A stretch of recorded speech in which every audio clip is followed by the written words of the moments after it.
చారు తెలంగాణలో అయితే ఈ విధంగా పప్పుచారు చేస్తారు. చాలా రుచిగా ఉంటుంది. నేను ట్రై చేశానండి. మళ్ళీ మీ గురించి అని నేను చేసి చూపిస్తున్నాను. తప్పకుండా మీ ఇంట్లో ట్రై చేయండి. చేసే ముందు మీకు ఏమేమి కావాలో నేను చూపిస్తున్నాను. చూడండి ఒకసారి. ముందుగా 1 కప్పు పప్పు తీసుకున్నాను. ఉడికించుకొని స్మాష్ చేసి పెట్టుకున్నాను. ఈ విధంగా రుబ్బుకోవాలి. మెత్తగా ఇలా ఉండాలి. ఈ విధంగా ఉండాలి. పిడికెడు చింతపండు, ఆవాలు, జీలకర్ర, కొత్తిమీర 2 రెమ్మలు, మెంతులు కొద్దిగా 1/2 టీ స్పూన్, వెల్లుల్లి 1 గడ్డ, మీడియం సైజ్ ఉల్లిగడ్డ, 4 టమాటోలు, 12 పచ్చిమిర్చి. ఈ విధంగా చింతపండు నానబెట్టుకున్నాం కదండి. దీన్ని ఇలా మెత్తగా ఇలా చింతపండు రసంలా రావాలి. ఈ విధంగా అనుకోవాలి. ఇది ముందుగానే మనం పోసేసుకోవాలి పప్పులో.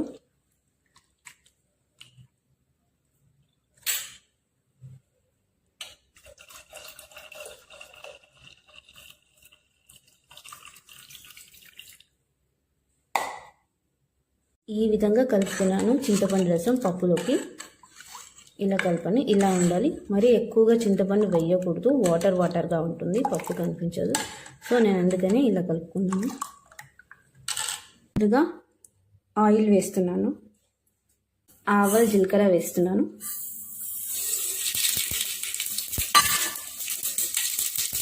కొద్దిగా మెంతులు,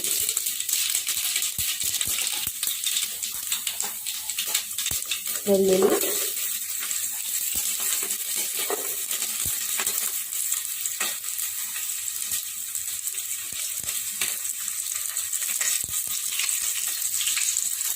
పచ్చిమిర్చి,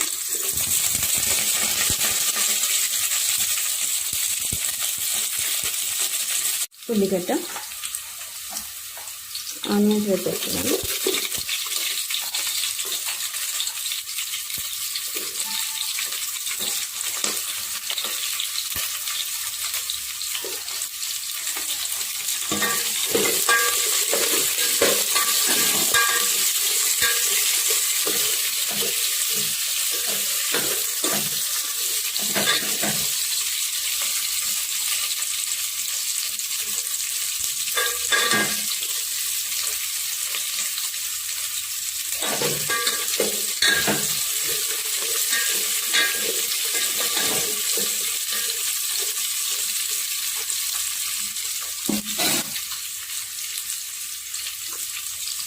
కరివేపాకు,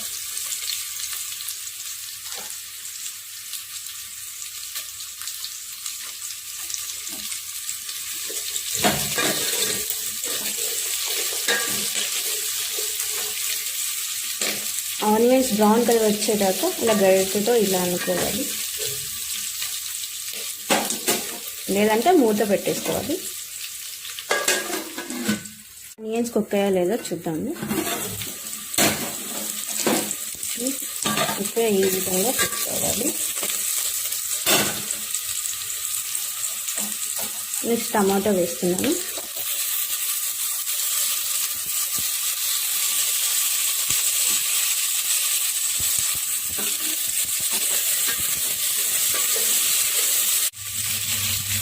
కొద్దిగా పసుపు,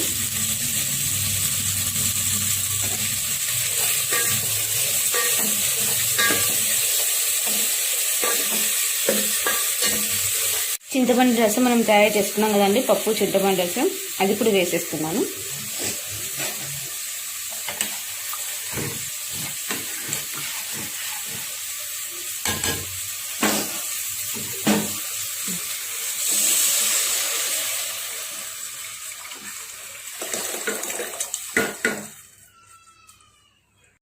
పప్పు మిశ్రమం మొత్తం ఇందులో వేసేసాను. ఈ విధంగా కొద్దిగా కలుపుకోవాలి. అంతా మిక్స్ అయ్యేలాగా ఈ విధంగా ఉండాలి.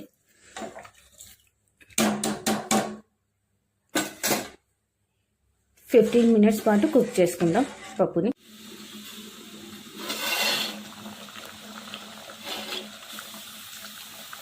ఈ విధంగా మొత్తం అంతా కుక్ అయిపోయింది.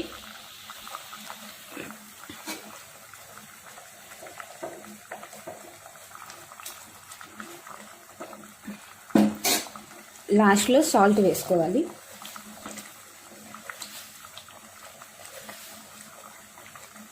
తగినంత సాల్ట్ వేసుకోండి.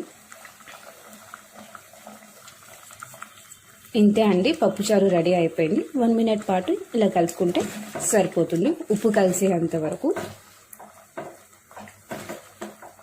పప్పుచారు చేయడం రెడీ అయిపోయింది. చాలా రుచికరంగా ఉంటుంది. ఇంట్లో కూడా మీరు ట్రై చేయండి. తప్పకుండా ట్రై చేసి నా కామెంట్ సెక్షన్లో పెట్టండి. ప్లీజ్ లైక్ చేయండి, షేర్ చేయండి. తప్పకుండా నా ఛానల్ని సబ్స్క్రైబ్ చేసుకోండి. కర్రీ ఏంటి అంటే విలేజ్ స్టైల్ బీరకాయ కర్రీ. దీనికి కావాల్సిన పదార్థాలు 2 టేబుల్ స్పూన్ సాల్ట్, 1/2 స్పూన్ పసుపు, కొత్తిమీర కొద్దిగా, ఒక ఉల్లిగడ్డ, 8 పచ్చిమిర్చి, దాంట్లో ఎల్లుల్లిగడ్డ 1 వేసాను, 2 టమాటోలు, 2 బీరకాయలు. ఇవే అండి.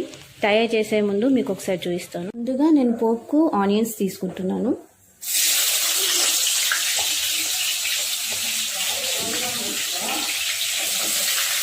తర్వాత టమాటోని యాడ్ చేస్తున్నాను.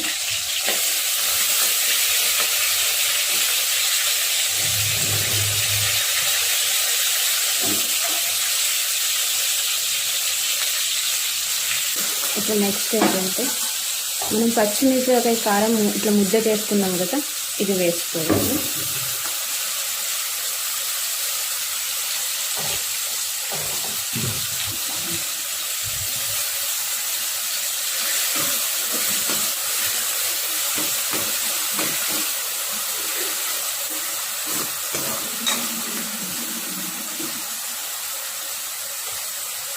పసుపు,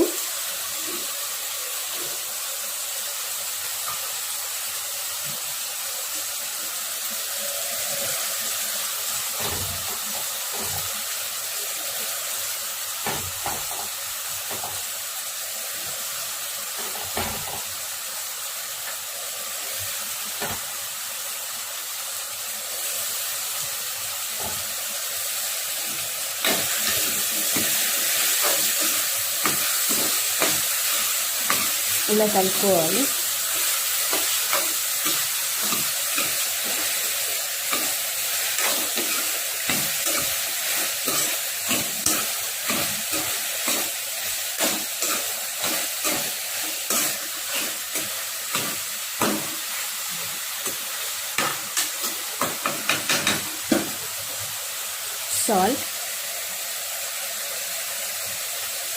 సాల్ట్ ఇప్పుడే వేయాలి, బీరకాయలకి బాగా పట్టేలాగా.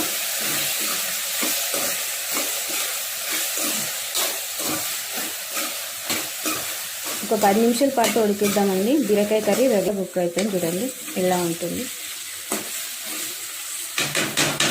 లాస్ట్లో కొద్దిగా కొత్తిమీర యాడ్ చేసుకోవాలి.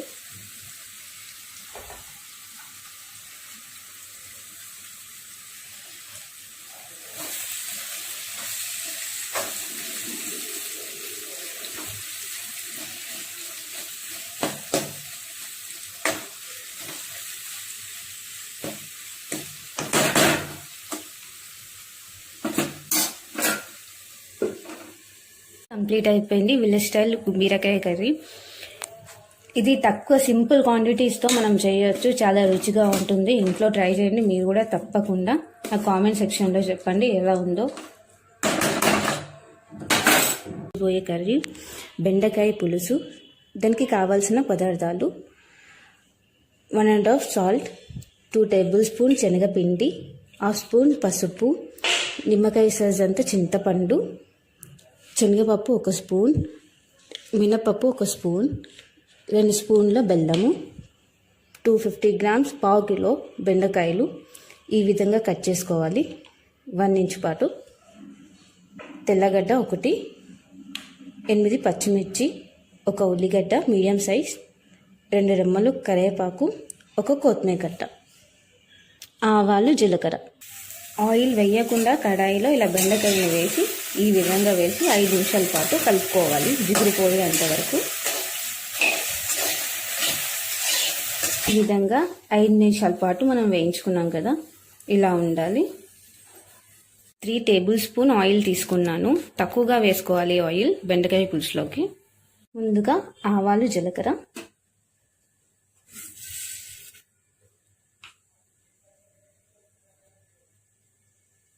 శనగపప్పు, మినపప్పు, తర్వాత వెల్లుల్లి,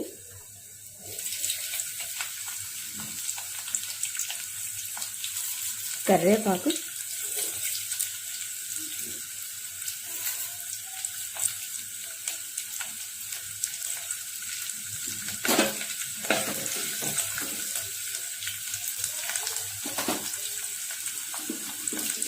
ఉల్లిగడ్డ,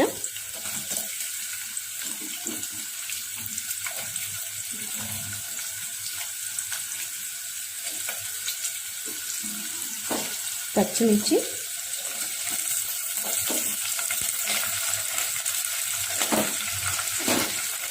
వేగేంత వరకు ఇలా 2 మినిట్స్ పాటు కలుపుకోవాలి. ముక్కలని వేస్తున్నాను.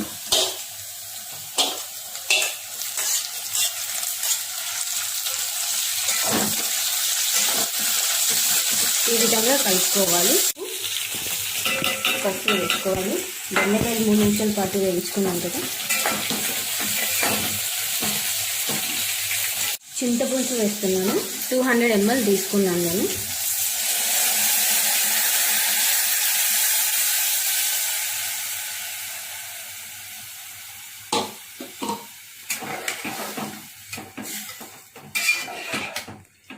ఐదు నిమిషాల పాటు ఉడికించుకోవాలి. పాటు ఉడకనివ్వాలి. మూత పెట్టేసుకొని ఉడికిద్దాం. నిమిషాల పాటు కుక్ చేసుకుని కదండి. ఇలా మరిగాక కొద్దిగా బెల్లం, మీకు చూపించాను కదా క్వాంటిటీ ఎంత తీసుకోవాలో, అది ఇందులో వేసేస్తున్నాను.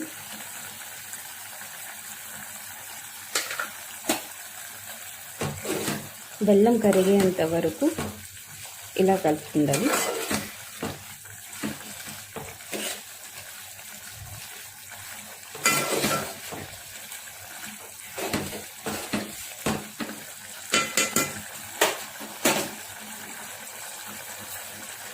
సాల్ట్ వేస్తున్నాను.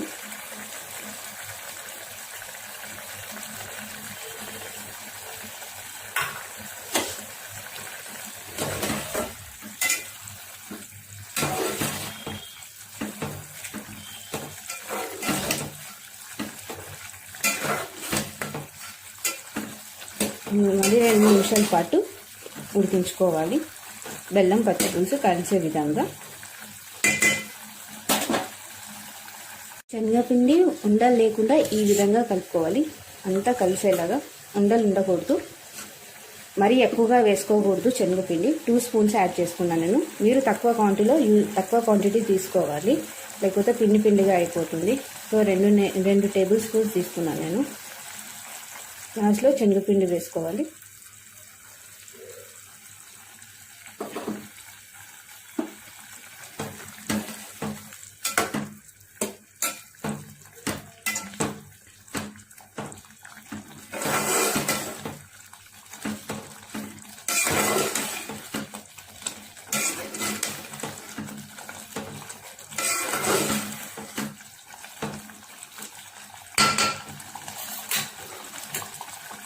మూడు నిమిషాల పాటు ఉడికించుకుందాం.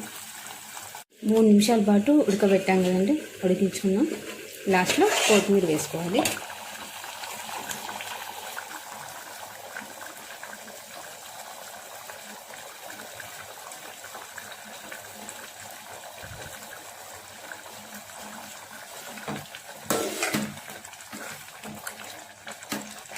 ఈ విధంగా కుక్ అయింది. కుక్ అయిన తర్వాత కొత్తిమీర వేసాను. లాస్ట్కి కొత్తిమీర యాడ్ చేసుకోవాలి. ఈ విధంగా ఉంటుందండి కర్రీ.